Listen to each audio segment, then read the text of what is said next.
and musical tonal pathways as they go through the air around us.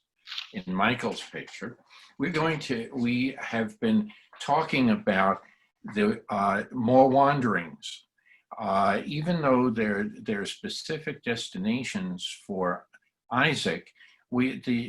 Everything we've been reading about Abraham and Isaac so far, and again, when we speak about Jacob and others, it's going to be wanderings in the desert. And we spoke about the wells last week that Isaac dug, using the names. A lot of them, well, almost all of them, are similar in name to that dug by Abraham.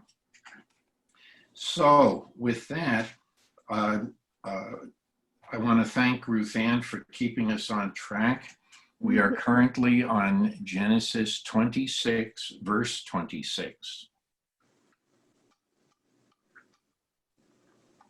So if somebody would care to read, if they have a copy of the text, that would be very helpful. It also gives me a chance to come up for air. Okay, well, yeah. Okay, thank you, Steve. Okay. Then Abimelech went to him from Gerar, and Ahuzath, his friend, and Phicol, the captain of his host. And Isaac said unto them, Wherefore are ye come unto me, seeing ye hate me, and have sent me away from you? And they said, We saw plainly that the Lord was with you. And we said, Let there now be an oath between us, even between us and you, and let us make a covenant with you, that thou wilt do us as we have not touched you, and as we have done to you nothing but good, and have sent you away in peace. You are now the blessed of the Lord. And he made them a feast, and they did eat and drink. Okay, let's stop at that point. I know, Steve, you've discussed this before when we were talking about Abraham's encounter with a pharaoh, and you brought up the concept that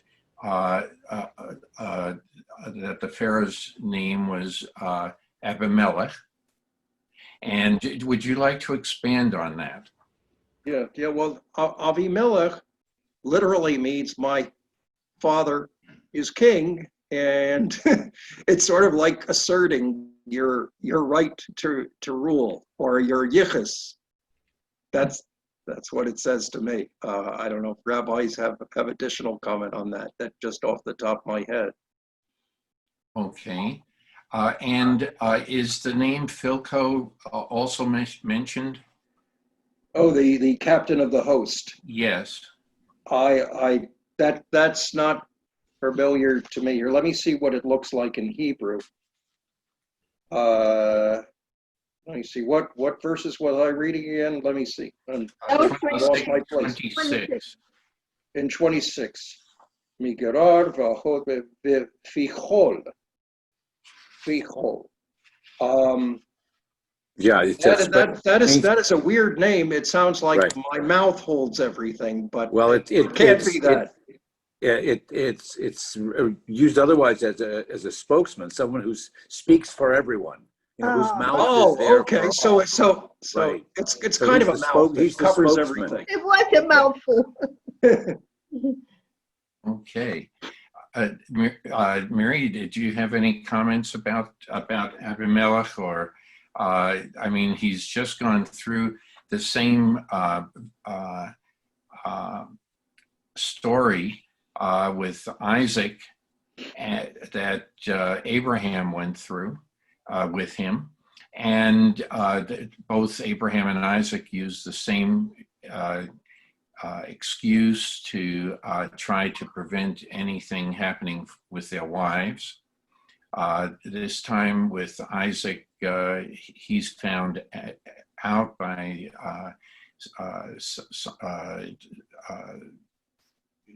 because of he's noted to fondle his wife, to be fondling his wife, and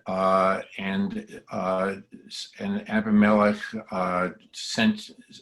probably recalls the previous situation and says, "Come on, get away from here." And now Isaac is obviously very prosperous. Okay, and so what do we see happening in this passage? Why would Abimelech approach Isaac to make a pact as opposed to Isaac approaching Abimelech?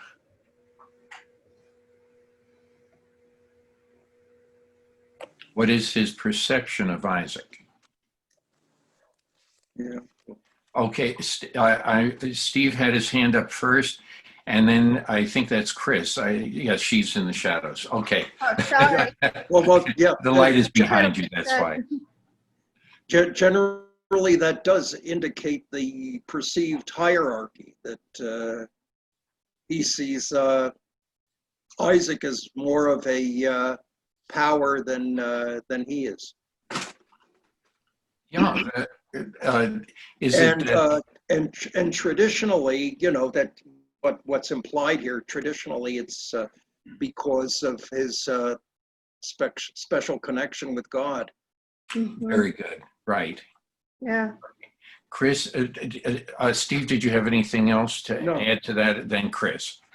Yes, it's obvious when he calls him blessed of God, that he already acknowledged that he is a mighty man, a righteous man, and it would be better to have him as his friend than his enemy, by all means.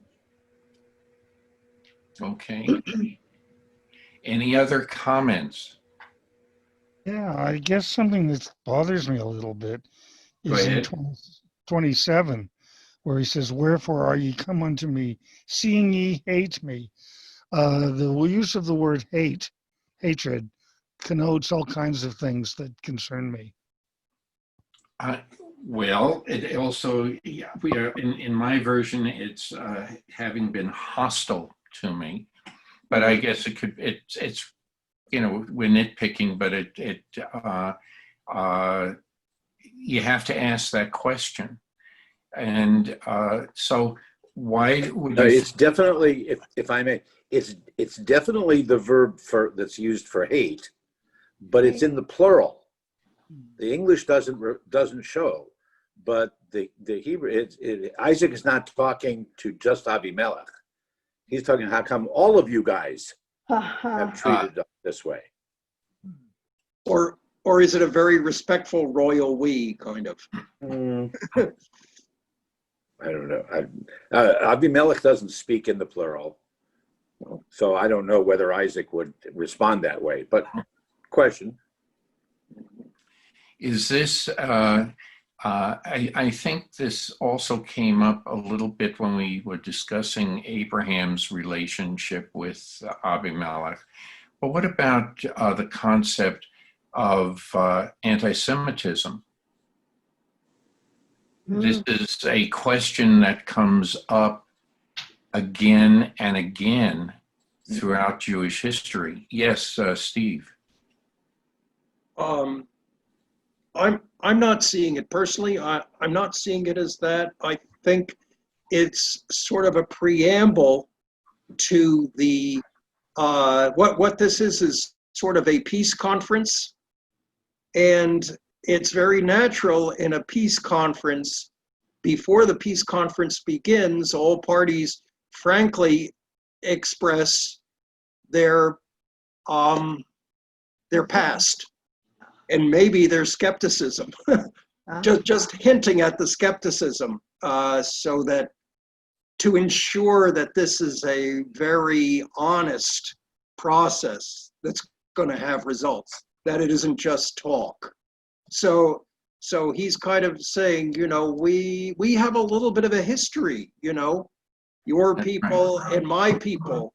Can we put this behind us? And he wants to hear the right answer from the other side of the table, that yes, we are coming to you for a reason. We are willing to talk and put everything on the table. And Maybe what it else? reminds, I'm sorry. Yes, David.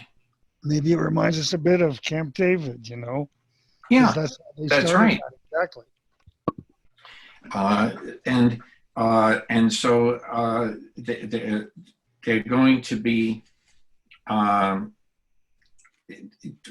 they just, in the story, Isaac is asked to leave the area, nothing else. And so is that something bad? Does that have to be a subject that is discussed? Because from Abimelech is saying that other than driving you away, we really haven't done anything other than that. But we think that it's time that we mend, our friendship, things like that. Yes, Mary. Well, good morning, Shabbat Shalom. Shabbat Shalom. I have a concern even using that terminology, Marty, of anti-Semitism when we talk about Torah. First of all, everyone was Semites there, so. But the second thing is that we're talking about a tribal society. And we hate them and they hate us, and we conquer them and they conquer us. But because anti-Semitism in the modern way is putting us as the center of being hated, of being persecuted. And I think that, I like to make the leaps, but I have a big concern to do that when we talk about this tribal society and people's society, that all they want is water in the wells and they want a land that grows stuff and so forth. That's the main, lachom, lechem, bread, milchama, we'll fight.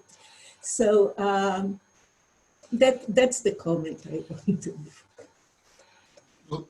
Yes, Michael? Yeah, you brought up the word anti-Semitism. And so this may be a good discussion for another time, but I would say are Jews today and for some time in denial of anti-Semitism? Are they afraid to talk about it or discuss it? And I don't want to go far afield from what you're discussing, but before I forget, I just thought I would mention that for possibly a future discussion. That's all. Okay, thank you. That's a good point. Very good point. Any other comments about what we have been what we have been reading? Yes, Joanne. I just wanted to say, is anti-Semitism that far back during the time of Jacob? I'm just asking the question because it seems to me just one tribe against another tribe, or whoever has the most sheep or whatever is kind of the ruler. But is it also that they accept the one God instead of the other? Is that already within this Millel or whatever? No, well, it's not. It's not, but there is a word that we would use if one tribe interacts with another tribe in a negative way because they see the other one, as you point out, is more successful. Okay. Whether it's in agriculture or sheep herding Okay, putting it in the biblical times. Okay. And what is that word? Any idea that comes to mind? What comes to my mind is envy. What's the When word? somebody says, "Oh, I want to be," you have to raise this because other people have spoken about this with regard to this passage, and so I'm not going to say one way of looking at it is more correct than the other, but are these the roots? Is this explaining that envy is the root Jealousy, yeah. of jealousy and being anti whatever the other group is? Right. Yes, Yeah, Michael. yeah. Envy, as I can remember, Marty, many years ago, I just heard, I think in the Orthodox, that envy is not permitted. To admire That's right. is the way to do it, but to envy somebody, there's somewhat of an evil component there when you envy something. It's something that kind of describes a little bit of jealousy, and I want that, and along those lines. Does covet something or wanted something somebody else has had. Yes, I agree with you, Mike. So we have to think a little bit about why is Abimelech doing this? Why is he petitioning Isaac for this treaty? It's not just out of the clear blue. We have to, and I'm sure both of the rabbis are here. And are you aware of any midrash that deals with this? I'm not offhand, nor do I, because I'm traveling, so I don't have any of my resources to do a quick, a quick thing. But just jumping in a little bit on this question of is the hatred that's being described here, is it envy, or is it questioning? And from the Jewish point of view, historically, we've always said that wasn't so much envy or jealousy, it was ignorance and not accepting of the differences between the Israelites and the Jews. Always saw themselves as being different, not better, but different. Right. Whereas so many other cultures did say we're different, and we're better. We're better because of our power. We're better because of our prosperity, whatever it might be. And that has not been the traditional case with the Hebrews, with the Israelites, and then with the Jews. Okay, thank you. Yes, Steve. Yeah, and actually, Marty, in the Hertz commentary, there's a supportive comment for what you're saying about the anti-Semitism, even though that wasn't my personal bend on it. There is a rabbinic saying that what happened to the patriarchs repeats itself in the life of their descendants. So I guess some of the rabbis agreed with you that this was a sort of foreshadowing of future relations with the Goyim. Okay. Yeah. Yes, Ruth Ann. It's just kind of my own midrash that I just thought of. I mean, could it be something like, well, we don't know what the circumstances were in the land at that time, but the fact that, Isaac and his people, his servants, dug a well and it was taken over, and dug another well, it was taken over. I mean, maybe there was a drought going on in the area, or some kind of famine. I mean, we're not privy to what was going on. And finally, Abimelech figured out, well, hey, they keep finding water. We better make friends with them because we might need them. Good analysis. So we have to put ourselves, and we come up with a lot of as we've done before, whenever there are empty spaces or we have a tendency to fill in other ideas. This is the origins of Midrash, but to fill in the empty spaces with these different ideas as to what could be going on, and it leads to different stories depending on the backgrounds of the individuals. Yes, Rabbi. Yeah, Marty, I just recalled I had a professor by the name of Ellis Rivkin, Rivkin, and Rivkin made the case that again, what we're talking about, he made the case that as the Israelites and the Hebrews made all of these different treaties and alliances with other people, that became their reputation, and then and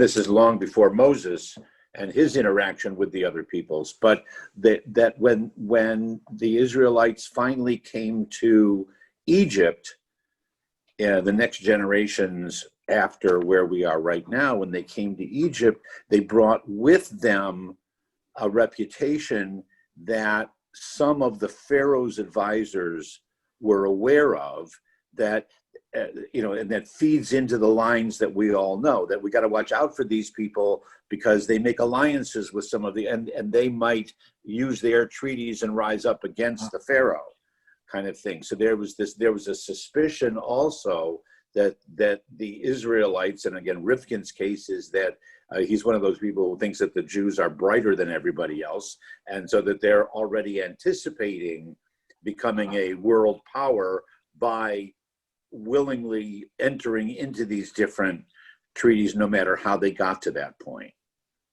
So here's another interpretation. Very good. This is why I enjoy it, having all these different opinions out there.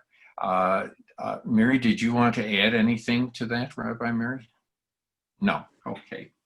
So I don't know. To me, it looks like Don's chipping at the bit, like he wants to get Don, in. Are you raising your hand? In my corner, I don't know, but Don, you're also muted if you wanted to say something.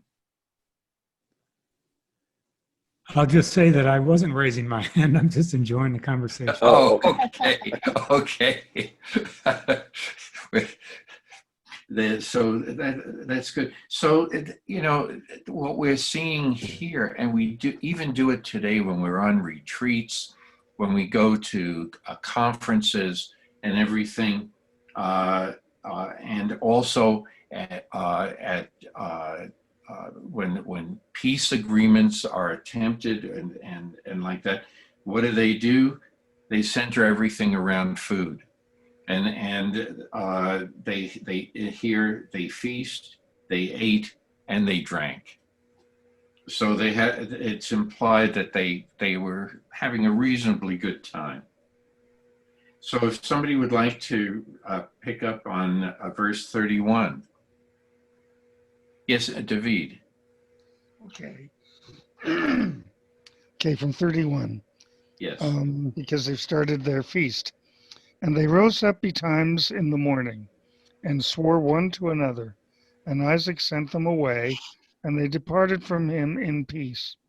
And it came to pass the same day that Isaac's servants came and told him concerning the well which they had digged, and said unto him, We have found water. And he called it Sheba. Therefore the name of the city is Beersheba unto this day. And when Esau was... Excuse me, let's stop at this point, and let's just, any comments about the naming of Beersheba? Marty? Yes, Steve. Yeah. Well, I think we encountered that it's a root, like a lot of roots in Hebrew. It can go in a lot of different directions. It's got different meanings that don't clearly necessarily intuitively have a connection. And one is oath, Mm-hmm. Sheva or Shvuah is an oath, but also what they're saying in Hertz, and this wouldn't have occurred to me, but it also denotes to be fortunate. And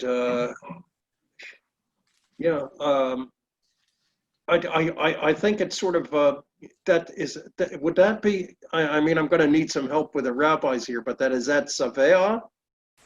Is that because my you're first sort thought. of like after a meal, you can be very satisfied. So maybe that's the Chalta connection. b'savata. Yeah. Yeah. So But that that's a could shin mean and that's a fortunate shin and a sin. So. or satisfied or like you feel after a meal. Okay. Very good. Any other comment? Is there any relationship with the number 7?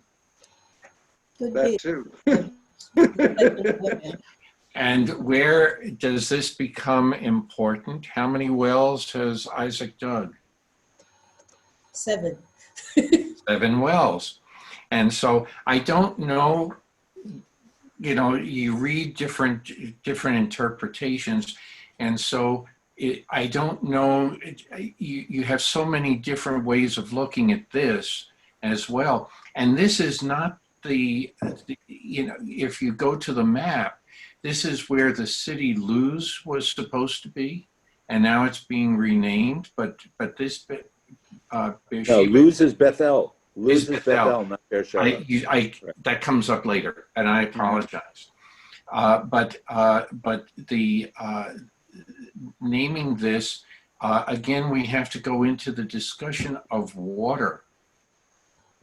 Okay, and what we have said before, that immediately after this, water is found, the well comes alive. Okay, and the significance of water or dew, the dew of God, the water of rain from the heavens. We are now bringing water up from the earth. Any comments about that? Well, water becomes very symbolic in our tradition. We say that Torah is like water, or water is like Torah. Flows and enriches and revives. So that's that. I just wanted to mention about Sheva. Is that interesting? What came to my mind is 2 names that are going to come up very later that, Torah study never gets there. It's Bat Sheva and Elisheva, as if Sheva was something beyond what we think in Hebrew Sova or Shvuah of oath or the number. That was just a thought about it. And the other thing about the digging the wells is for a long time, and I think I mentioned that, I didn't think that Isaac, Yitzhak, was a big shot among their fathers. You have Abraham and you have Yaakov, and they are big story makers and so forth. Yitzhak is a very quiet man, and maybe it's PTSD after what happened to him, but he's very quiet. And so when I said, well, he didn't do much, people always bring the issue that he dug the wells of his father, which, if we think about it, is like giving life either to the earth and to the people around it. So, and I have changed my mind about Yitzhak. But as far as doing something, this was what people mentioned to me. Yeah, he dug. Okay. But it's very, very important. So in addition to, before I recognize Michael, is it fair to say that you look at Isaac and his wealth is agrarian, as well as he finds water. He raises crops and he finds water. You need the water for the crops, but he's very successful in this. And so, in some of the nations surrounding this area, water was worshipped. Okay, we know about It still is not worshipped in a deity sense, but right. And pray for. Yes, it would, because it was necessary for life.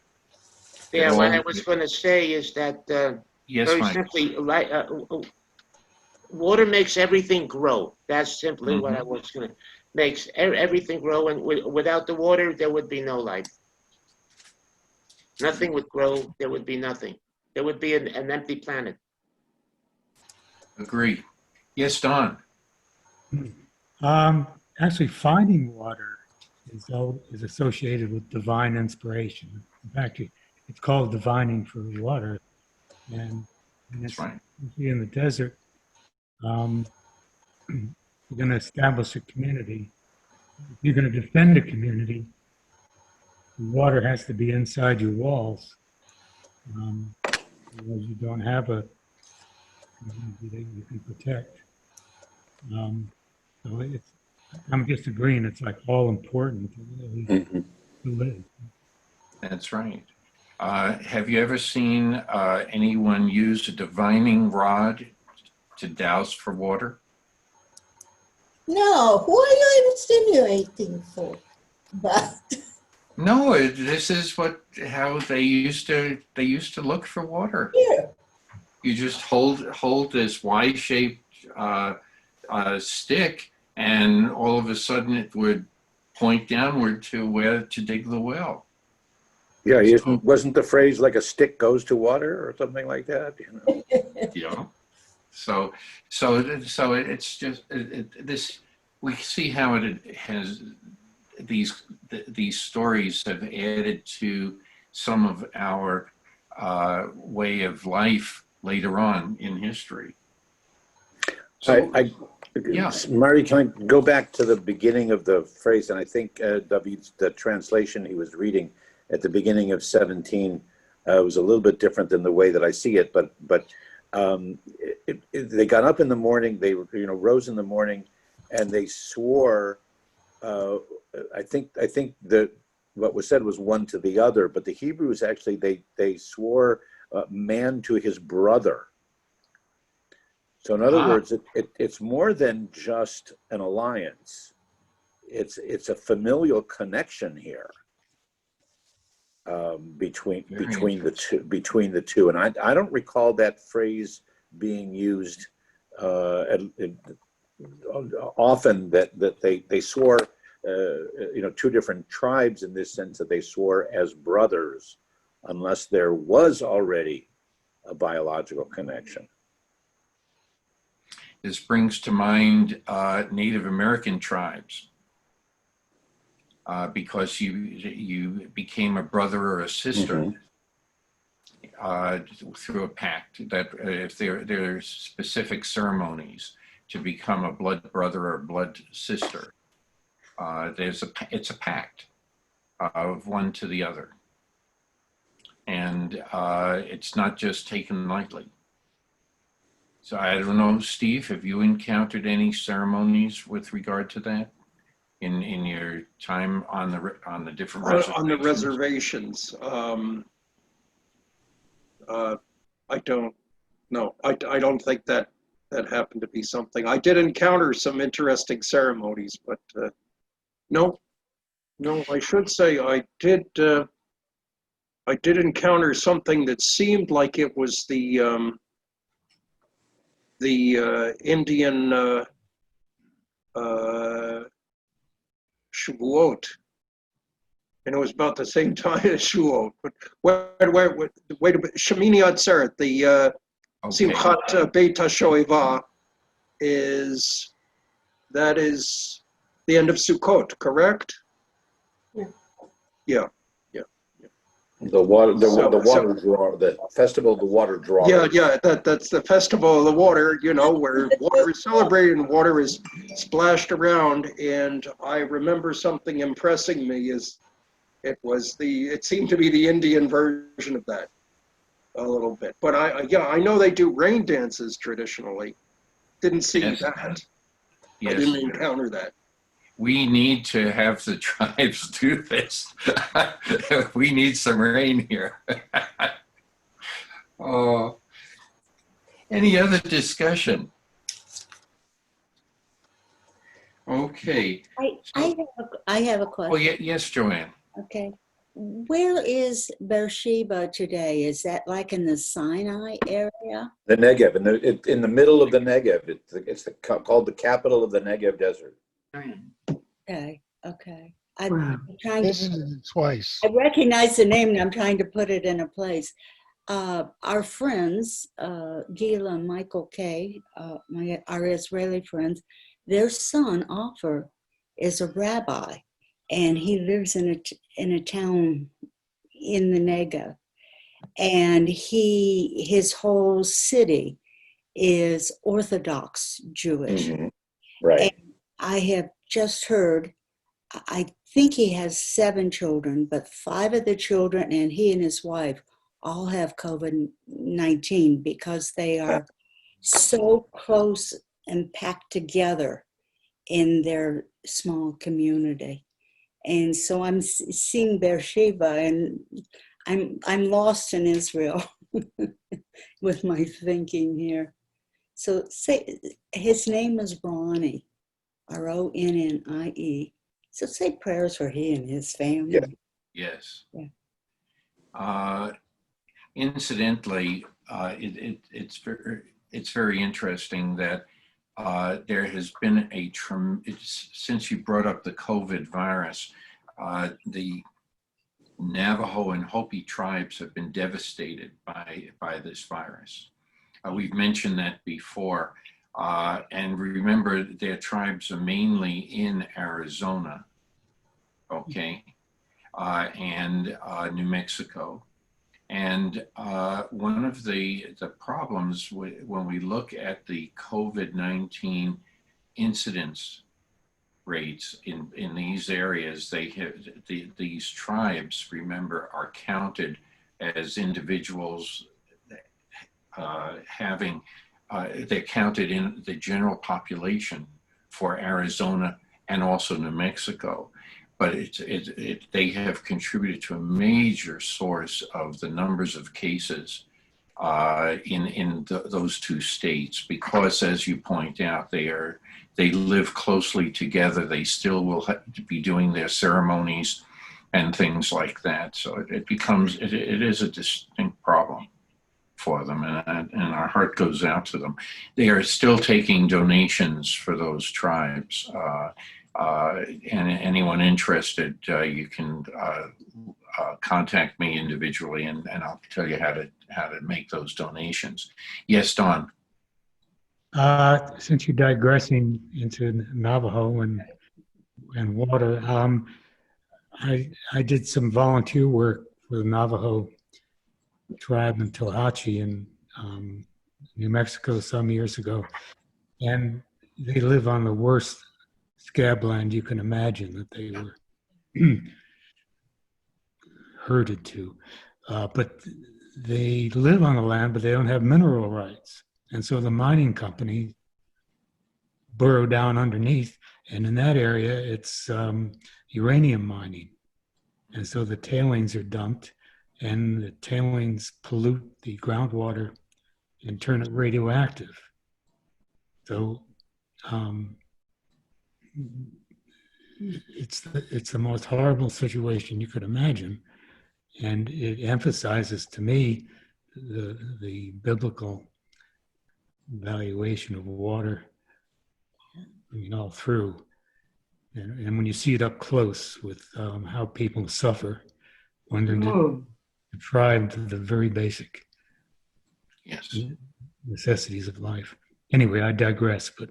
No, but it's important. It's also an important comment that you make is to that water quite frequently leads to a source of conflict. We will see it in our readings with the Bible, and we will see it in the histories of the world. Yeah, that goes to water rights. Yeah, that's what's always imposed. That's right. And there are conflicts constantly that go on in different ways among different peoples. And look, in Israel right now, they always are concerned about what's going to happen with the water flow from the Jordan River. They shouldn't be concerned. There's hardly any water there. That's right, but the mining, of water, digging a well, Yeah. you have to keep that all into consideration. And who has the water rights in an area? That's right. Who lives upstream is always a major consideration. Yeah, and frankly, in Israel and Jordan, Syria right now, the issue is with the headwaters, Yes. with the sources of the Jordan, not the Jordan itself. Okay, thank you for pointing all of these out. Any other comments at this point, or should we read on? Yes, Marty, can you hear me? Yes, Larry. Okay, I took a class on resilience and sustainability, and they spoke about how every society has to deal with the problems of water. It's flooding and drought. And we can see that in today's world, but also in the Southwest. I'm going through the archaeology, all the migrations when there were major droughts. And we can do that through dendrochronology to see the timing. Good point. The poor Ruth Ann, her sneeze was so forceful it blew her away from her computer. Anyway, poor girl. Anyway, any other comments about water? Okay. We even commented a little bit about the importance of finding water immediately after they swore their oaths and had a peace agreement. Who would like to start reading with verse 34? Okay, David. Okay, verse 34. And when Esau was 40 years old, he took to wife Judith, the daughter of Beri the Hittite, and Basemath, the daughter of Elon the Hittite. And there were a bitterness of spirit unto Isaac and to Rebekah. Okay, any comments at this point? I'm just going to, before we get on to the rest of we shift gears in a second. Any comments about this? Why would they? Yes, Chris. Chris? You're muted, Chris. Yep, I know. Okay, there you go. Right. Why did he took two wives? Is that what it's saying? Lost my page here. Darn. Okay. Did he took two wives? Is that what it's saying? Yeah. Okay. Then sorry. Carry on. Yeah. So, any other comments about this? Yeah, Marty. Yes, Steve. I'm sorry. Yes. Yeah. Just the Hertz commentary is that the bitterness of spirit was because he married outside the clan, and that was another indicator that he wasn't really worthy of the spiritual inheritance, the spiritual will. Right. And Isaac was the inheritor of that. Right, because as you recall, we're going to get into a discussion of that. That's a good point. It'll come up when we get into the next section it is sort of is laying some of the foundation of what Steve is saying. It also sets an interesting position if you accept the chronology of the narrative, that when the big experience, the selling the birthright and whatever, occurs between Esau and Jacob, they're 40 years old, or at least 40 years old. We picture it taking place when they're teenagers. Yeah. But if he's already, but this already now saying that Esau is 40. Yeah. So which means Jacob's 40. Tradition in the family, because Isaac, Yitzhak, was also 40 when Abraham took him. So it seems to get for that point.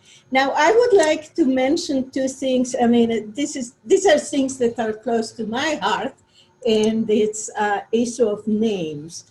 One of the names is Yehudit, and one of the names is Bosmat. Bosmat, I'm not sure about, but if we think about the word Yehudit, Yehudit is the female of Yehuda, and Yehuda doesn't exist. And so it's interesting.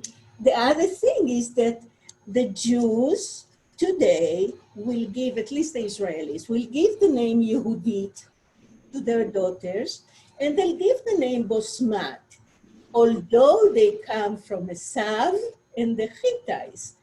So it's interesting for me. I forgot completely about the name Yehudit coming here. Yeah. And yes, Steve, please. It's just when you're naming a child Yehudit, just specifically Yehudit, you're naming them after the heroine Yehudit, and not this one, the one. No. Yeah. Oh, But Bosmat is a name that's a modern Israeli name that's kind of popular for. Does it come from Bisamim? Does it mean like perfume, like a nice smell? Right. Yeah, but Yehudit, so in this case, Yehudit, I'm not sure where it's coming from as a word. Yeah, because it's not But Yehuda. There's no Yehuda.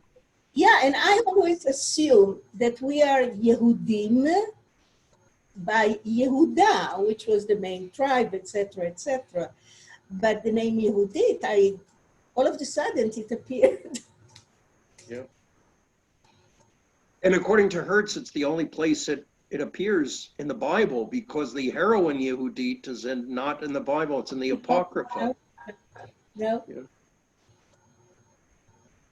All right. Any other comments at this point?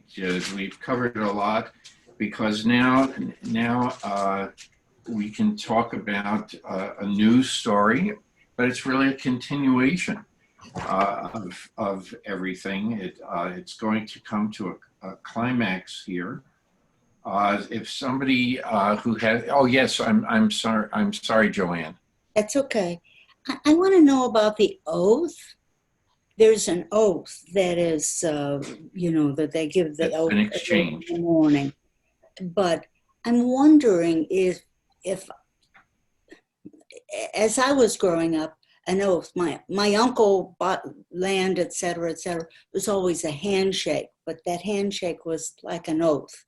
Yes. And after that, you were his friend, you were his brother, you were almost kin to him. And I'm not sure, here they just say they're Hittites, but I'm not sure who the people were that just did the oath. But if they do an oath, or he intermarries with the Hittites, aren't those now part of his tribe? Is there that kind of feeling, or I guess when I see that, I always think, oh, they included these people or this little Hittite tribe, because it's huge, but it could be just a small group, into their family now. I'm just asking the question because of the oath. And where do you see the oath? What verse are you talking The about? oath is between Abimelech and Isaac. Right. Okay, and this and the 28. Hittites are come into play here because Esau's marriage Yeah, is separate.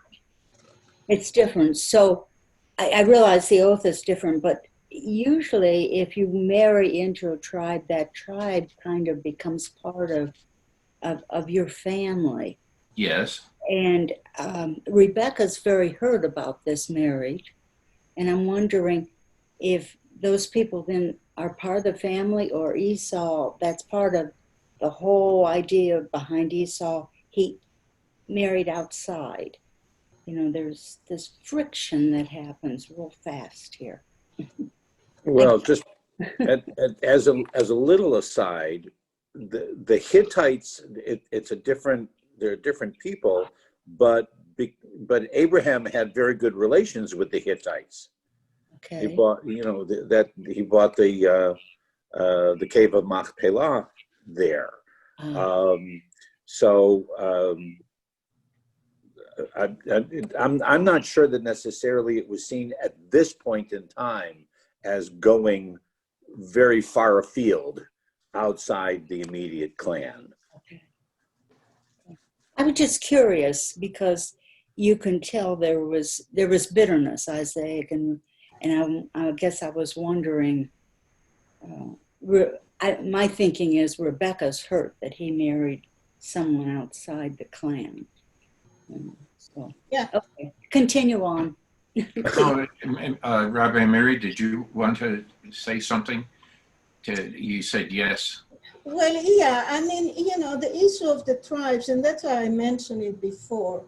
The tribal society is very complicated, and if you married even if you married a woman from another tribe within Israel, when we are separated by tribes, you have to bring the woman into your tribe. It's patriarchal. Otherwise, the land is going to start moving and you cannot do that. There are stories about that. But I don't know. I mean, it's just this issue of keeping in within us. If you talk about anti-Semitism remaining and being different remaining, the issue of marrying outside the tribe, and we call Israel the tribe, it's problematic. My son got married outside Israel. My daughter got married outside Israel. I'm accepting it, but it's outside the tribe. Yeah. Okay. Thank you. Okay. Any further comments on that? Okay, well, now the story is shifting.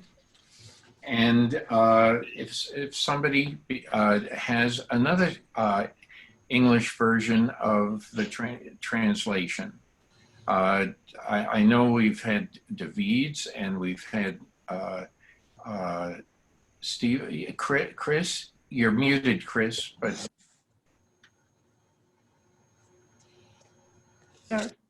Thank you. Yeah, I can read. Are we on 35?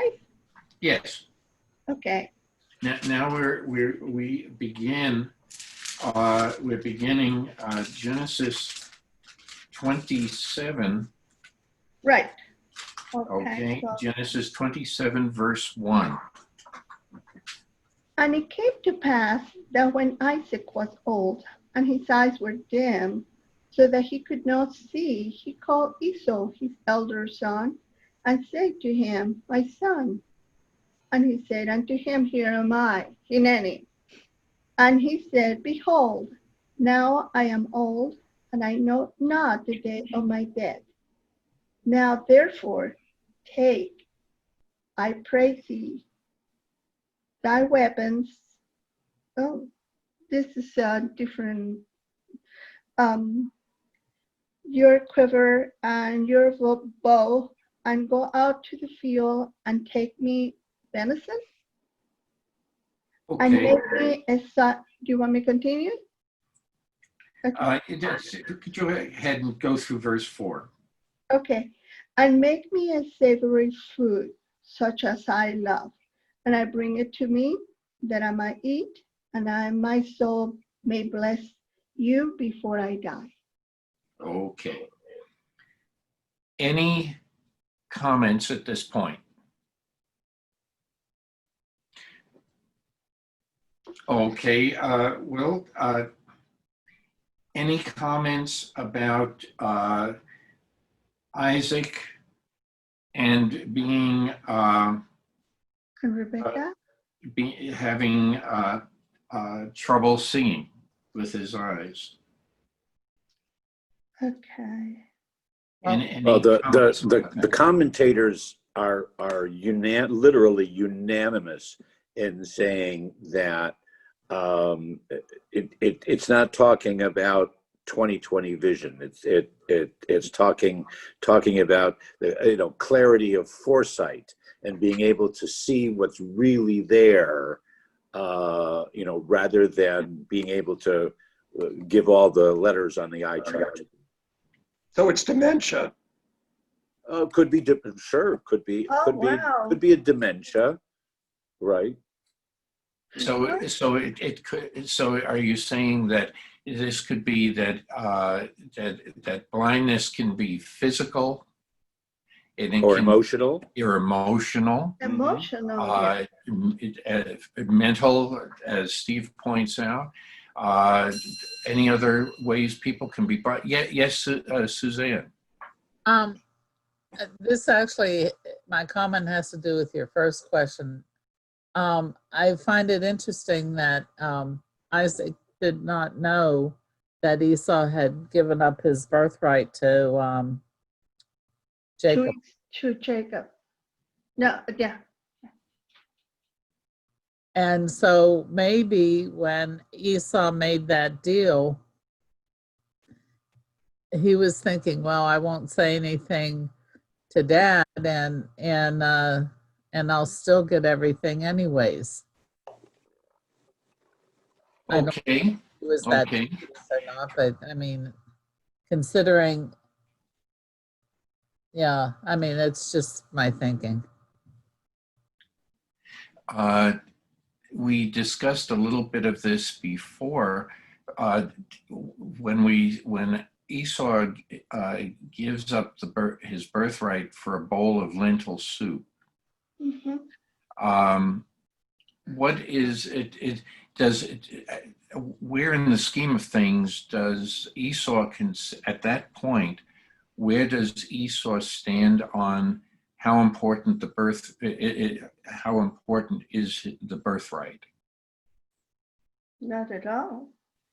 Or it could be that he doesn't care what he says to his brother because he's going to do what he wants anyways. And so he was just making a false promise or a fake deal. It could be. Are there other stories, though, that occur biblically that when you make a statement or do something, that it comes back not as you really intended it to be?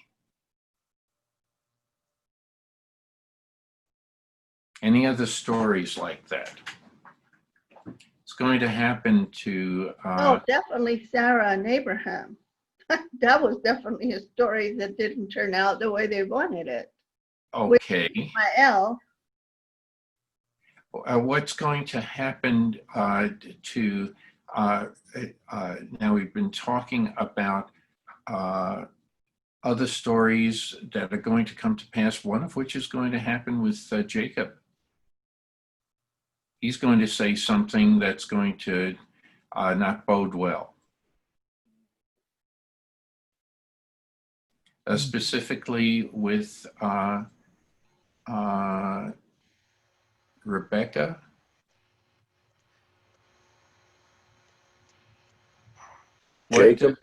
Jacob and Rebecca. Rachel. Okay. Thank you, Rabbi.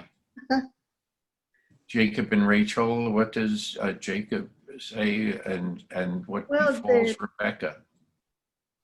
Oh. Yes, Chris.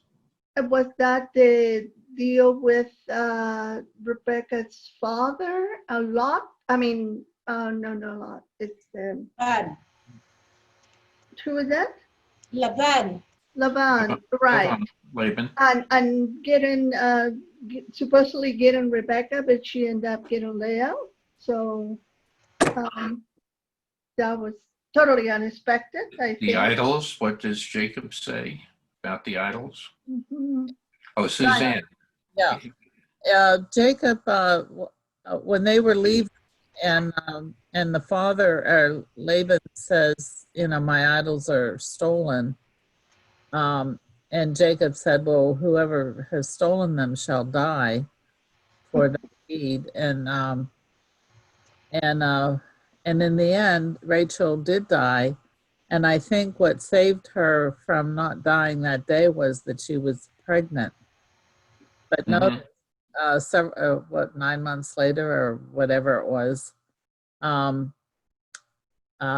she died did she die in childbirth? I think so. Chopper. Yes. Yeah.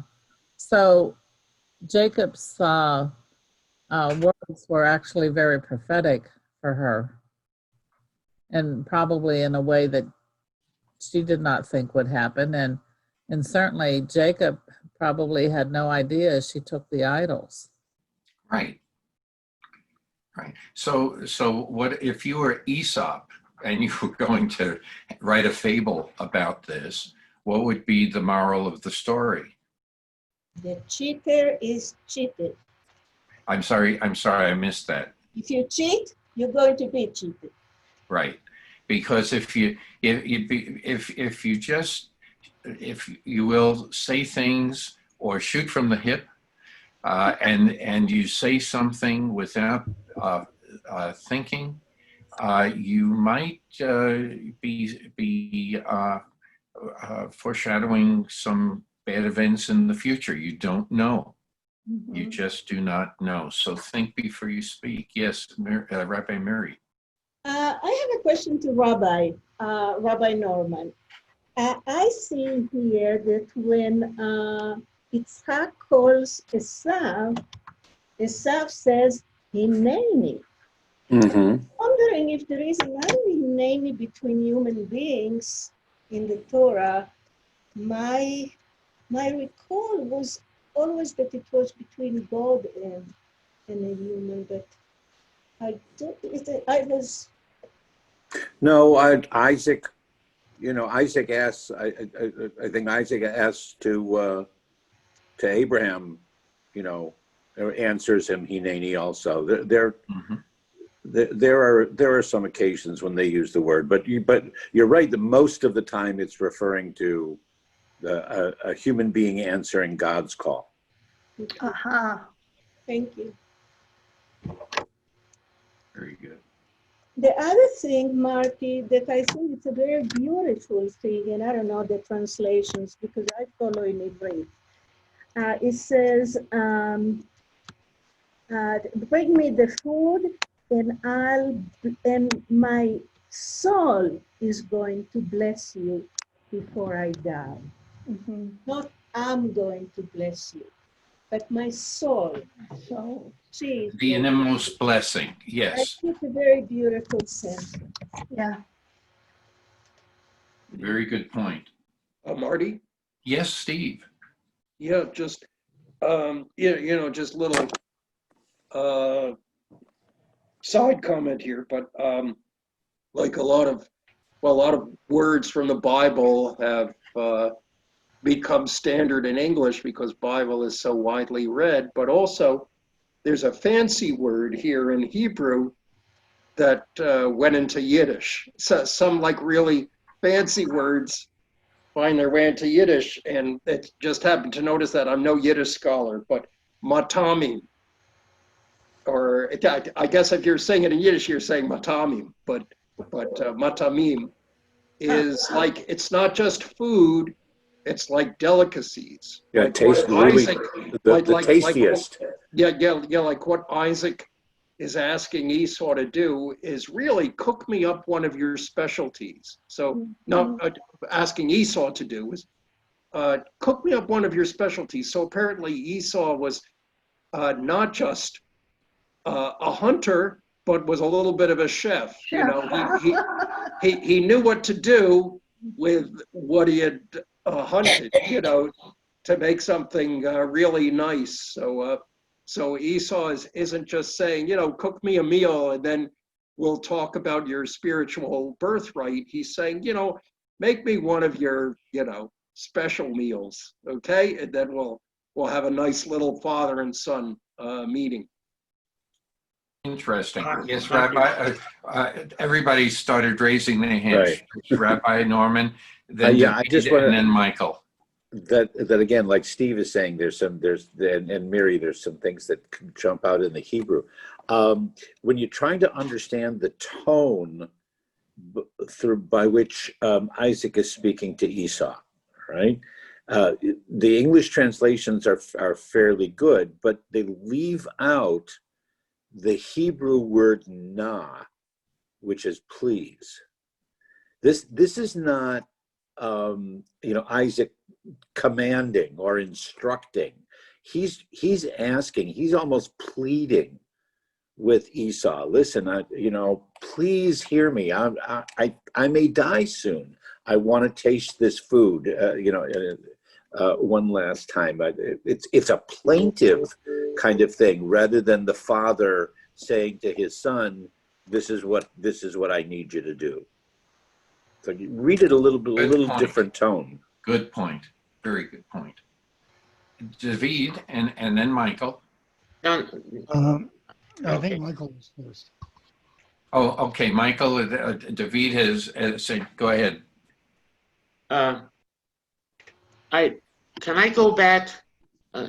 Can I go back to when you were talking about what else you can be blind to? That you were talking about that, then all of a sudden that just kind of went away. Okay. When you asked, are there any other ways one can be blind in different ways? And do you mind if I talk about that for a minute? Sure. Go ahead. One way, another way one can be blind is to the truth. One can be blind to the truth, and then another word would be, instead of blind, is to deny, I believe. That would be another substitute for the word blind, is in the way that way, and the concept in which, and the dynamics we're talking about, would be to deny, not only blind, but truth. The reason why you've heard that expression, the truth hurts. People don't want to hear it. So they can deny it or be blind to it. That's all I wanted to say. Good point. Good point. Good point. Yeah. Okay, David. Yes, I just want to add a footnote here regarding the word hineni, which comes up over and over again in this part. And that is that Leonard Cohen's final album, You Want It Darker, uses the word hineni.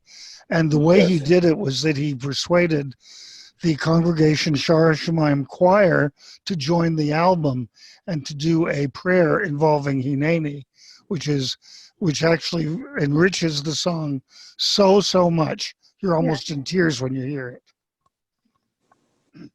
Good point. There's another thing when you use that phrase, whether you're speaking to someone or speaking with God, it is a very direct approach. Mm-hmm. You know, but in my mind, there's something added to that. Right. And it's implied that you're like a mirror, that you reflect it back to the source. When you're speaking with God, you say, "I'm here too." Mm-hmm. Yeah. And it's the same thing when you're speaking with another person. Yes, I'm here too. I hear you. I hear you. That's good. You know, so it's almost like expressing a potential covenant. Yes. Okay, so that you have my full attention. Hmm. Okay, so I just wanted to comment about that too. So I think we've had some different ideas come about here. Any other comments about what we have just read? Okay, we have to save some material for next year too. So several years from now.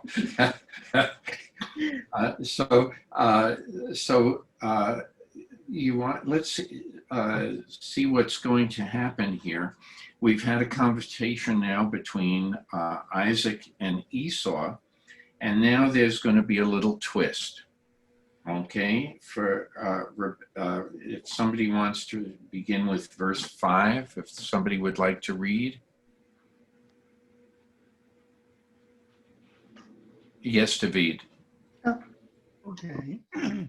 And verse 5, and Rebekah heard when Isaac spoke to Esau his son. And Esau went to the field to hunt for venison and to bring it. And Rebekah spoke unto Jacob her son, saying, Behold, I heard thy father speak unto Esau thy brother, saying, Bring me venison, and make me savory food that I may eat, and bless thee before the Lord before my death. Now therefore, my son, hearken to my voice according to that which I command thee. Go now to thy flock, and fetch me from thence 2 good kids of the goats, and I will make them savory food for thy father, such as he loveth. And thou shalt bring it to thy father, that he may eat, so that he may bless thee before his death. And Jacob said to Rebekah his mother, Behold, Esau, my brother, is a hairy man, and I am a smooth man. My father peradventure will feel me, and shall seem to him as a mocker, and I shall bring a curse upon me, and not a blessing. And his mother said unto him, Upon me be thy curse, my son. Only hearken to my voice, and go fetch me then. And he went and fetched. Okay, let's and stop brought at this point, David, because we'll have an awful lot to discuss here. So any comments about what David has just read? David, do you have a little grin on your face, or had a little grin on your face? Was there something you wanted to say? No, except I think I read it a little bit too quickly. Oh, no, it's okay. It's okay. Yes, okay, Rabbi Norman. Well, one comment is that she brings God into this. She said, she says that Isaac had said to Esau with God's approval. That's not exactly what the Hebrew says, but that she brings God into it, whereas Isaac had not said that. And again, to my previous comment, that she's telling him what to do. Isaac was requesting from Esau. Okay, there's definitely a difference in tone in the way that the parent addresses the child. Okay. It is very apparent here. And any other comments about this? Yes, Ruth Ann. This might be kind of far-fetched, but is this a question or a state that everything tastes like chicken? I mean, Isaac is asking Esau to go out and get wild game. I mean, whether it's venison or whatever it is, and Rebecca's saying, well, no, it's going to be goat.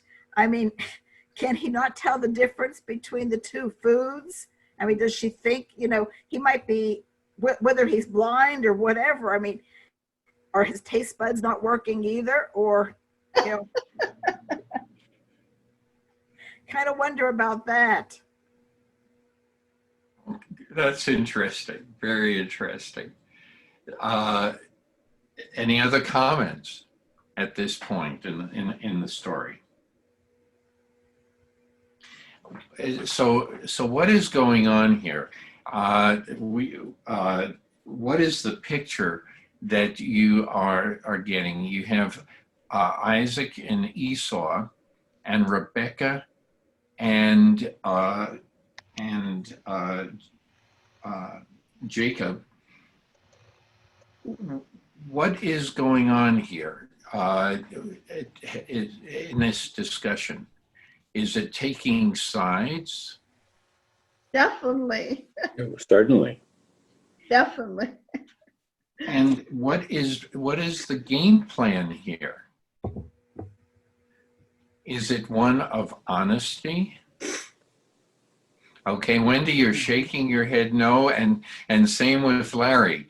Both of you are in agreement here. I'd like to hear from the two of you. Why were you shaking your head? Okay, there is deception. Definitely. Oh, wait. Okay. You want to expand on that? Okay, parents should really not choose among their children, number one. And then going with this plan, she is going against the wishes of Isaac. Okay, two good reasons. Two good reasons. Wendy, all I see is you don't see anything because David has the microphone and I'm at his desk right now. oh, okay. Okay. So Isn't this when Rachel wraps his arms with the fur of the animal so they fool his dad? they're planning to. She is thinking That's of the doing plan. that. Yeah. Yeah. That's what I learned years ago. Anyway, so yeah, it's deception. It's deception. Anyone who has, could you read verse 12 again? Verse 12. Yes. My father peradventure will feel me, and I shall seem to him as a mocker, and I shall bring a curse upon me and not a blessing. Okay. Besides the word mocker, does anyone have another word that has been that is used here? Imposter. Trickster. Trickster. Yes. Imposter. Imposter. Yeah, imposter. Any other? So this is not just the usual, and I thought it would be interesting here. Yes, Chris, you were going to say something. Yes, I mean, she's not only lying to Isaac, she is lying to Esau. Mainly, she's lying to, Jacob and Esau and Isaac all together. She is working up a plan to suit herself according to her own ideas. But there's nowhere in there, you don't hear that she went before God and asked what she should do, but that was her own planning. And even Jacob had more. Well, God has already told her that the younger one is going to serve. That is true, Rabbi. You're absolutely right. She thinks she's fulfilling his prophecy. Exactly. That is true. I forgot that point. You're absolutely right. That she is trying to manipulate the situation so it works out the way God says. Like if God needs help, is that what we're saying here? He could have accomplished that without having to do the treachery. Well, so can we spend a little time talking about this? Because we have encountered this several times, and it's distressed us each time we come up with this type of behavior. We don't like It's to very see human, this. by the way. It is very human. So I spent a little time looking up some commentaries on this. But as usual, before we get into the commentaries that I found, I'd like to hear from everyone about this. Is trickery ever okay? Okay, Steve first, and then Rabbi Norman. Okay, the answer is trickery ever okay? Is how good is your lawyer? Because sometimes it is. And in this case, that there was a certain theme. I don't think, in the biblical story, what Rebecca's doing is cast in a negative light. It's actually this is the fulfillment of God's plan. And I guess if this were to come to litigation at some point, what happened here, and, Isaac would try to sue Jacob, if Jacob had a good lawyer, the lawyer would say, but you know what? Remember this time around the campfire that you were really famished and you said you're forfeiting your birthright, and that is a legally binding statement. And, too bad for you. I mean, if your memory is poor, this agreement was still binding. So, yeah, it does trouble us because it is Sure. there's obviously subterfuge here, but it's got on some level, it's getting some justification. Okay, I have some other comments that deal with that. Those are good points that you brought in to the discussion. Yes, Rabbi Norman, and then Michael, and then Chris. I don't want to necessarily address the moral question of, is trickery ever and deceit ever, ever approvable, if you will. But if you remember back, and again, many of the commentators defend Rebecca here, because going back, and this is what I love to do, is play with the translation a little bit, or at least with the nuance. So if you go back to 25:23, chapter 25, verse 23, when God promises Rebecca with the twins, and ends with, the older shall serve the younger. It's it also can be understood as God saying to Rebecca, and your responsibility is to make sure that happens. It's not, I'm just telling you that it's going to happen. It's this is what you need to make sure happens. That's your role in this. So it's like, so she's thinking back, and she has God's permission that, this is what God was talking about. This is when I have to intercede to make sure that the prophecy will come about. Very good. This is my last chance because Isaac is just a dying. minute. Just a minute. Exactly. Yeah. Isaac is. She makes a point of saying that we've got to do this before Isaac dies. Right. Okay. I had mentioned I saw Chris and then Michael. Yeah. No, I'm up. Yeah, I'm up. I just want to address the point you make. Is trickery okay?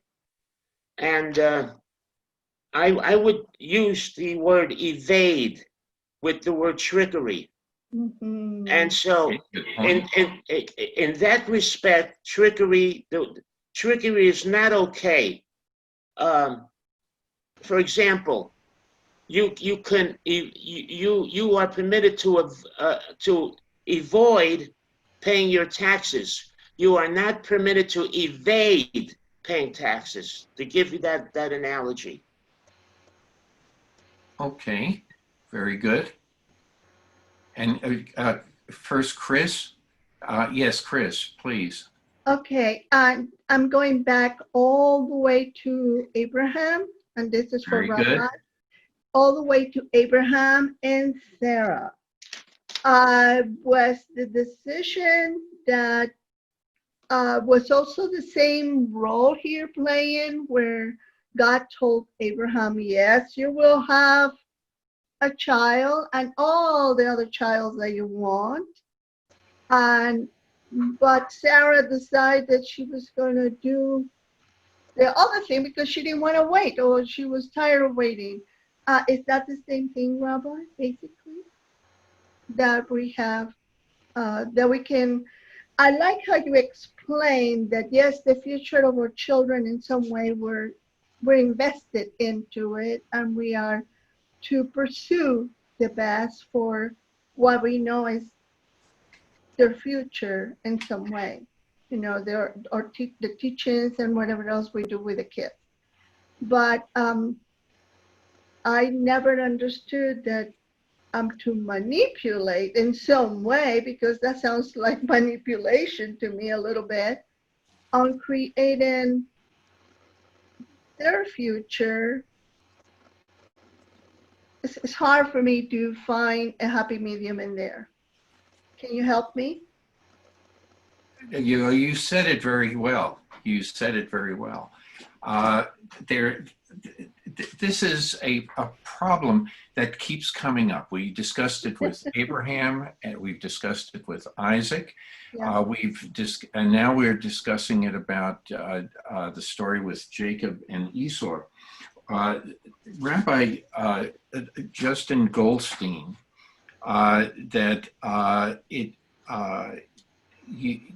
he speaks in terms of two sides of Jacob's personality. We could talk, we can say the same thing about Isaac's personality, the same thing about Rebecca's personality. She has very good qualities, but also then this is on, if you will, the darker side. But that's where it ends. And he says also that the weaker individuals are sometimes forced to use trickery to overcome the more powerful in the Bible. It's an interesting comment. Larry, you had your hand up.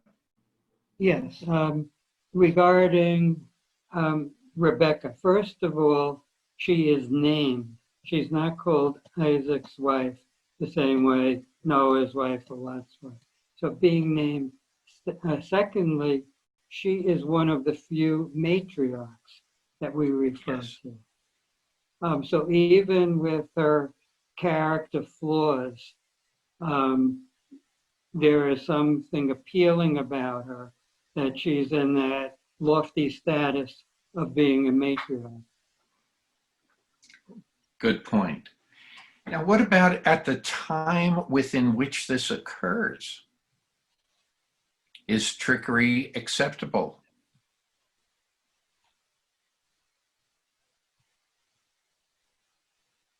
I think it's like a white lie. Yeah. Thing that might be accepted, and so maybe that's the time to do it because it will fulfill a prophecy. Very important. So if it's here, it is, you mentioned the word prophecy. Whose prophecy was that? God's prophecy. Right. And if you're aware of that prophecy, you want it to you don't want to do anything that's going to defer or deter from that being accomplished. So or to come true. So Rebecca is coming up with a plan to try to make God's prophecy come true. Yep. Mm-hmm. Okay, Joanne and Rabbi Norman, yes. I'm just wondering if Rebecca didn't know about Esau giving up his birthright, and she's trying to make that that happen, to her son Jacob, because it's been promised. So now we have another reason why it should not go to Esau. He's given up his birthright. Mhm. And Rebecca, for various reasons, as you point out, it's better to go to Jacob, okay, because this falls more in line with God's plan, okay, and so, okay, Rabbi, you were going to add something. I am going to add something that relates to some comments that we had in the modern midrash class that I teach on the Tuesdays. As we go through these stories with the patriarchs and the matriarchs, we realize that none of them are great parents. They have a lot to learn. But the big difference here, and totally different, is the last time that we encountered parents and their role vis-a-vis twins was Adam and Eve. Mhm. And Adam and Eve were totally silent. They never say anything when Cain and Abel are arguing, have disagreement, whatever, and they're silent, and they saw the tragedy that occurred. Now Isaac and Rebecca, perhaps remembering that story, even though it was many generations before, but remembering that story, now they're going to the opposite extreme of trying to manipulate what's going to happen between the twin brothers to try to avoid the murder of one of the other. On both counts, neither, and many steps in between, none of them display great parenting skills. So let's switch gears for a second. Is the term trickster used in other cultures? If Gail was here, her hand would be up immediately. Kokopelli, or the coyote in Native American folklore. And what can the trickster do? If you think about the role of the trickster or the role of the coyote, what is that in Native folklore? It can be for good or bad. Evil. Mm-hmm. Okay. It's But temptation. it's more I don't understand how the coyote picking up golf balls on the golf course can be good. Well, Sorry. It depends on your perception. It depends on the lie of the ball. There's the rubber. Okay. If the coyote takes it from you're 2 inches from the cup, if you had a bad lie, if you had a lie that was in the rough, a really bad lie, in amongst the trees and bushes, you may be finding that the coyote has done something good for you. Okay. So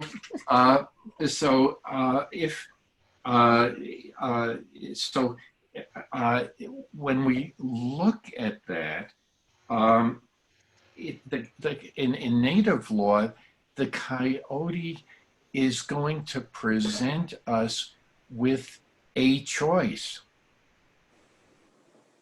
And here, in all of these situations, there are choices that we have to make. So is this man's, I came across a commentary by a Christian theologian, John Anderson, who has a PhD, and he says God seems to favor tricksters, that God is also a trickster. So what is happening here? It depends on choices. So are we projecting that maybe the trickster is within each of us, and we always tend to blame someone else Oh, yeah. when it doesn't go the way we want. And we also have a tendency to blame God A lot. when things don't go the way we would like, the way we chose. And I wonder if that's what we're seeing here, that Rebecca, just like Isaac and Jacob, Isaac and Abraham, are making choices that will fulfill God's prophecy. And I would open that up to the rabbis to discuss, so that we're actually the trickster, not someone else, and not God playing with us, like in this, the story of Job and all kinds of other things that occur biblically. So I'd like to explore that a little bit. Well, is the implication that the trickery is a conscientious choice, or do you allow that the trickery might be the result of misunderstanding, of either innocence or the lessons learned from prior experience, and making the assumption that I don't want to put myself into that situation again? Mhm. So it's not intentional trickery, but it might be, manipulation of the facts Yeah. or of the circumstance. Mhm. Mm-hmm. We see it all the time when we look at data in science. Sure. There will be different interpretations depending on from which side the author is going to interpret. Fondly known as alternative facts. That is another situation. It doesn't necessarily mean that one side is right and the other is wrong. It just means that you have two ways of looking at the same thing, or many ways of looking at the same thing. And does it mean that God favors the one that you like, or that or is it by chance, as was mentioned, or is it that if we come to realize what the overall plan is, and I'm taking it to a higher level, a P with a capital P in plan. If we take that, whether it's by force or by trickery or deception, or whatever words you want to use, to achieve that on our level, is that okay, so that we achieve the results of the overall plan?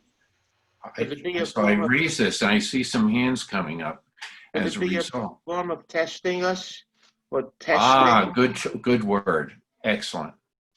So that each one of these situations can be interpreted as a test. And also, not only testing, but in a way, punishment in certain instances, that we're not, there's no one above God. God could, he has his way with us. And that's that's really the bottom line. And and what's the reasons? And it's could be punishment, testing. These are the significant possibilities. This is going to come up as we find out more about Jacob. Chris and Rabbi, and then Donald. Chris? It's me first? Okay. Yeah. Thank you. Thank you for giving me the opportunity. I don't agree with the punishment kind of a thing. I think that our consequences of what we do falls into that category for me. I would like to believe always that God is good no matter what. And because of that, I think he seeks the best on us. And yes, we are responsible for our choices. And they do that. And I can understand that he might test us, also not only promotes in us or prompt us to do what is in our heart. If it's not the right thing, it will definitely be the bad thing. But it's not, I don't see treachery in God. I don't see that he will trick us or make us, give us wrong information. I think we find that on the world, but we have to make that choice, whether we believe what the world at whatever level is telling us, or what our heart and the connection that we have with God tells us how to respond. And that's my opinion. Anyway. Okay. Yes. Now, Rabbi, I think you were next, and then Don, and then Michael. I just want, and I'm going to have to leave in a minute or two. Oh, okay. I guess my suggestion, rather than an answer, because there really isn't an answer to these ultimate questions, but there is a response.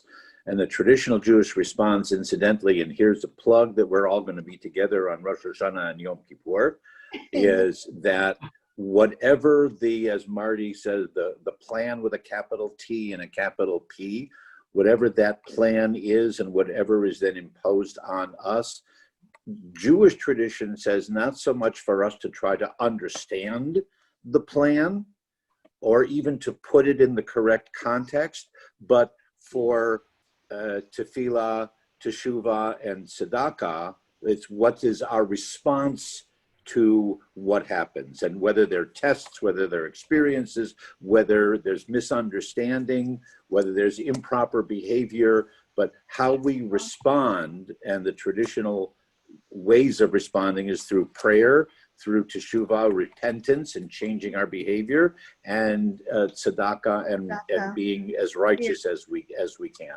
So that's, certainly with the Rosh Hashanah and Yom Kippur coming up, that would be the traditional way of understanding what you're talking about. And with that, I'm going to have to excuse myself. I'll say Shabbat Shalom to everybody. Shabbat Shalom, and thank you very much, Rabbi. Thank you. Don, you had your hand up. I did. I'm building up this huge backlog of questions that I can't remember them all. And one, I was hoping the rabbi would chime in on this, but he started to talk about the analog between Cain and Abel. And Yes. And Cain Abel, because he thought that Abel's sacrifice was better accepted than than his own agricultural offspring. But now Esau is the hunter, coming forward into the Abrahamic situation, and again the hunter loses, and the Judaic line follows the. That's right. Agriculture, and but this is the point of departure from Judaism and Islam, where Esau is tracked as the Islamic line all the way to the present. So I just had a question as to anybody's reflection on that. Whether this is so thematic in Judaism that it actually started with Cain and Abel and Yeah, up to the present. excellent point. An excellent question. Any comments about that from anyone? Those are good comments, Don. I really appreciate that you bringing that back up because I think that the separation has started with them too, on where we went south, kind of it, you know, and it has Esau kind of went south too. I mean, or north, whatever way they went. Mhm. But I think that has a big reflection on that, or where are we compared to? We discussed this from another perspective way back when we were talking about the situation between Cain and Abel. And cable, Am I my brother's keeper? right? And what is God's response? Yes, the blood of your brother calls from the, No. oh no, Silence. Silence. God never answers that question.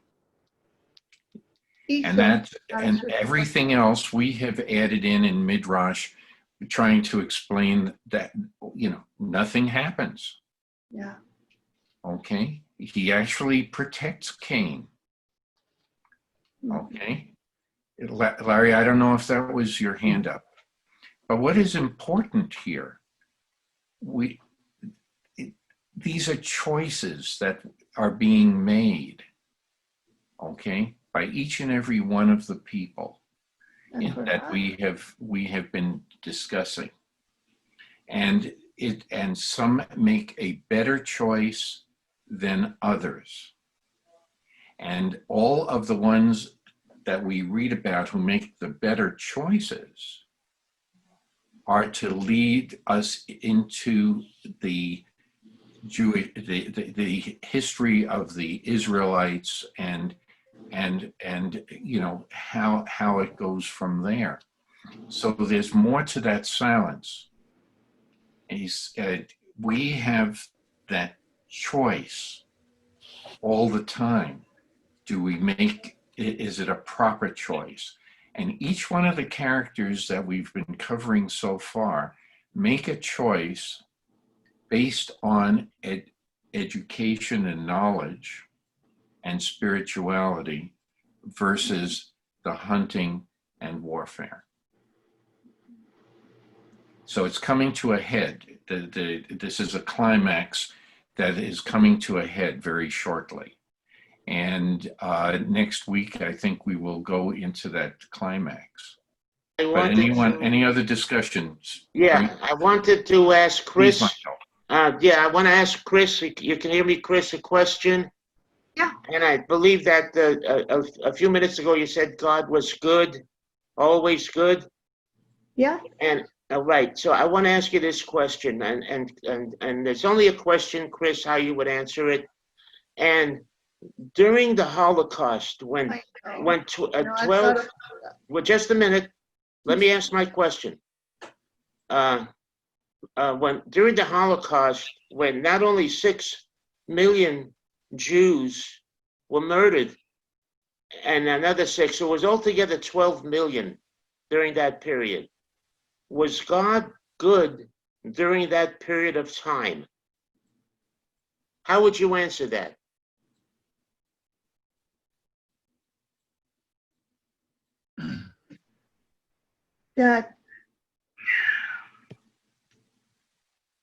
Okay, this is an interesting question, and there is an answer. This has been a philosophical issue that has been discussed. I know Primo Levi is one, and he says God was absent. And then there's another, just blanked. He even won a Nobel Prize. He's yes, Chris. I think I can only say this to you, Mike. I believe in choices. And Hitler was given a choice, and he exercised his choice. And as I said earlier, bad things has consequences. And consequences are punishment. So it's not that that God did not hear us, or that God was looking at another way, but we were under a power that, like when we were in Egypt, that we had to do what we were told to do. And there were the consequences of an evil man, a terrible evil man. That's all I can say. Thank you, dear. Thank you, honey. But this is a debate that I would love to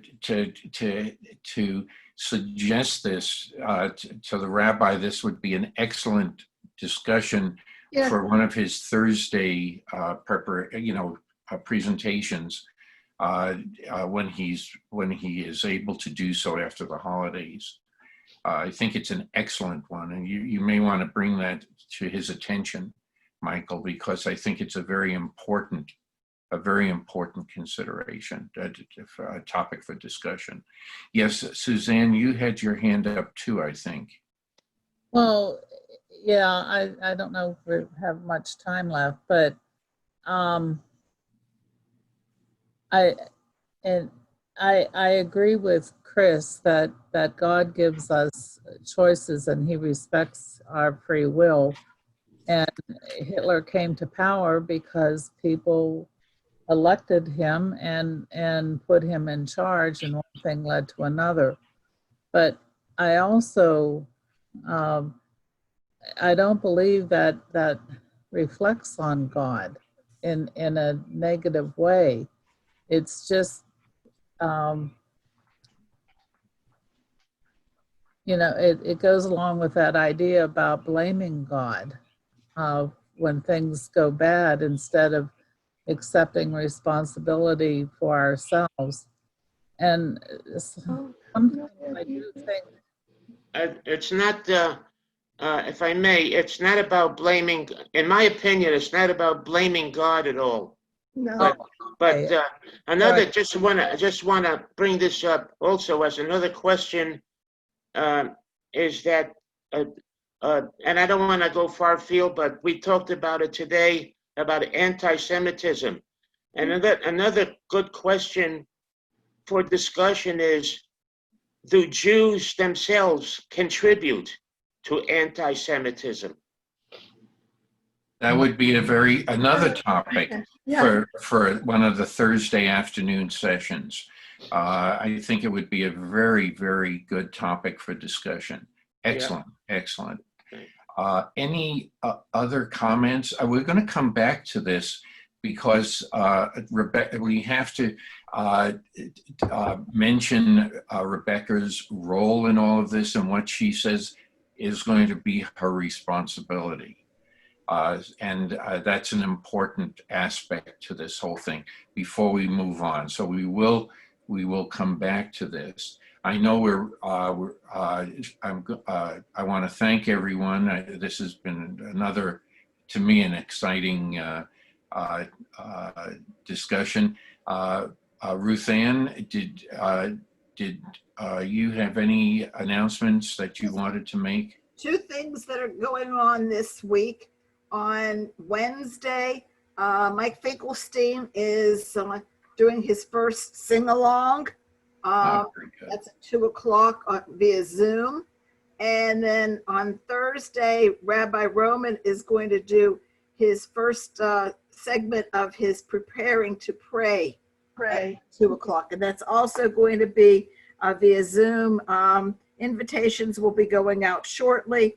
I have found if I send them out too early, I end up with just a slew of emails and texts. I can't find it. Resend it. So they don't go out very early.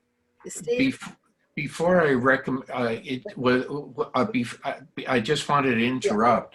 There is a book for those interested. It's called 60 Days, A Spiritual Guide to the High Holidays.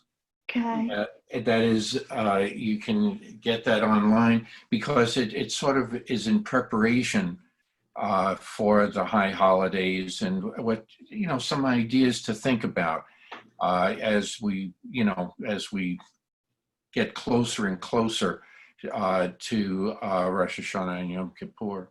I mean, the only other thing I wanted to say is before the rabbi's class on September 10th, if there's anybody, and I think pretty much everybody in this group already has the new prayer book for the high holidays. But if anybody needs one, please let me know, because the first session is just going to be general on the high holidays, but the second one, he's going to go more into the new prayer book so people get accustomed to it a little bit and what to expect from it. So just make sure that you have it. If you don't, let me know. So there's 2 books? One book. One book. One book. Steve, you had your hand up. Yeah.